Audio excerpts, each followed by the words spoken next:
भुवनेष्वलक्ष्मी पापात्मनां कृतधियां हृदये सुबुद्धि श्रद्धा सतां जन्कुलप्रभवस्य लज्जा तां त्वां नताः परिपालय देवी विश्वम्।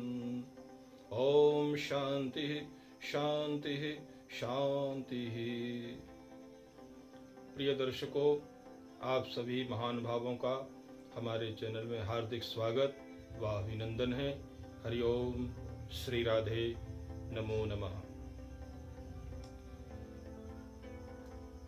आज हम आपको एक नए विषय की ओर ले चलते हैं। आज का विषय बहुत ही महत्वपूर्ण है और इस विषय को पूरी ध्यान से सुनने की आवश्यकता है। प्रिय दर्शकों, यदि एपिसोड आपने पूरा ध्यान से सुना तो, और जैसा कि इसमें बताया गया है, अगर आपने इस कार्य को किया तो निश्चित रूप से जो है आपका कार्य पूर्ण होगा।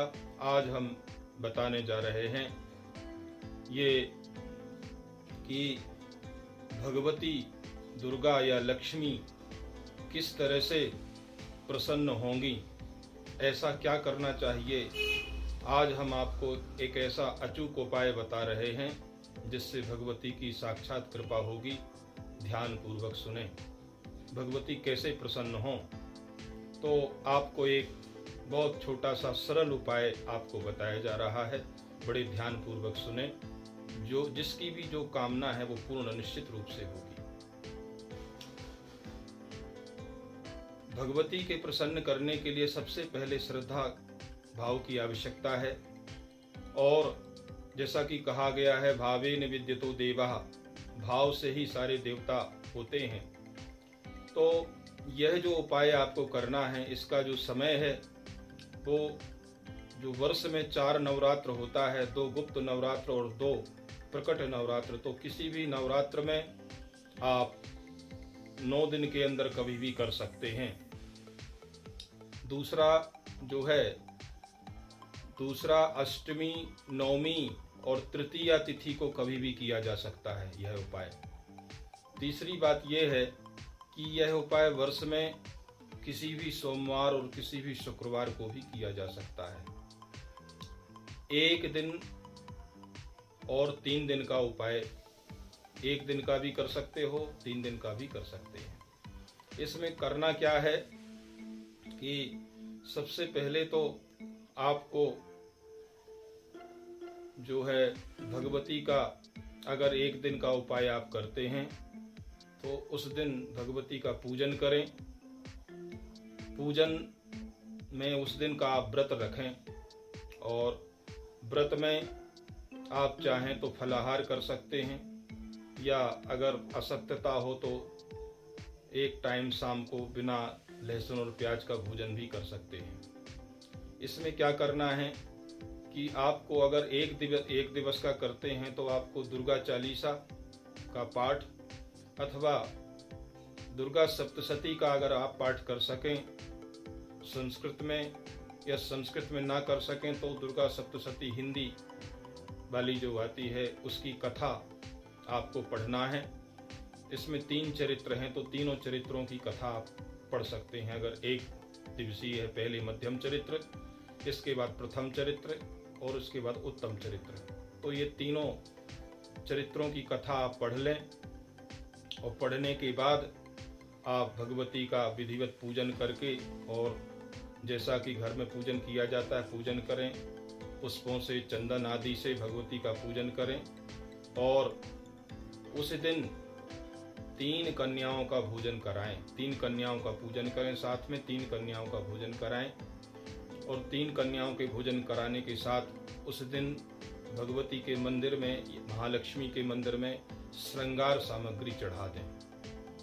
तो यह 1 दिवसीय या 1 दिन का आपका उपाय पूर्ण हो जाता है। अगर आप 3 दिन का उपाय करते हैं तो 3 दिन में आपको विधि समान रहेगी। इसमें प्रथम दिन आपका व्रत रहेगा, भगवती का पूजन करेंगे, चंदन पुष्प आदि से और हलवे या खीर आदि का भोग लगाएं। उस दिन व्रत रहें। शाम को भोजन भी कर सकते हैं। उस दिन एक कन्या का पूजन करें और एक बार श्रृंगार चढ़ाएं। इसी तरह दूसरे दिन भी करें, दूसरी कन्या का पूजन करें, श्रृंगार सामग्री चढ़ाएं, भगवती का पूजन करें। और इसी तरह तीसरे दिन भी ऐसा ही करें। तीसरे दिन भी भगवती का पूजन करें, तीसरी कन्या का पूजन करें और तीसरी कन्या को भोजन कराएं। और तृतीय दिन भी व्रत रखें, शाम को भोजन कर सकते हैं। तो इस और तीसरे दिन भी श्रृंगार चढ़ाएं। तो इस तरह से आप एक दिन में भी उपाय यह कर सकती हैं। जब एक दिन में करेंगे तो आप दुर्गा चालीसा का पाठ कर सकते हैं। दुर्गा चालीसा जो है, अगर आपको सप्तशती, हिंदी वाली सप्तशती भी का पाठ आप कर सकते हैं, तीनों चरित्रों का।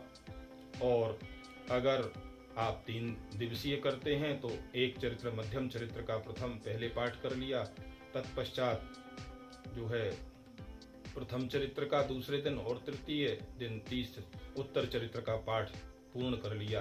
तो इस तरह से अगर यह आप विधान करते हैं, यह उपाय करते हैं, तो निश्चित रूप से यह अचूक उपाय है भगवती को प्रसन्न करने का।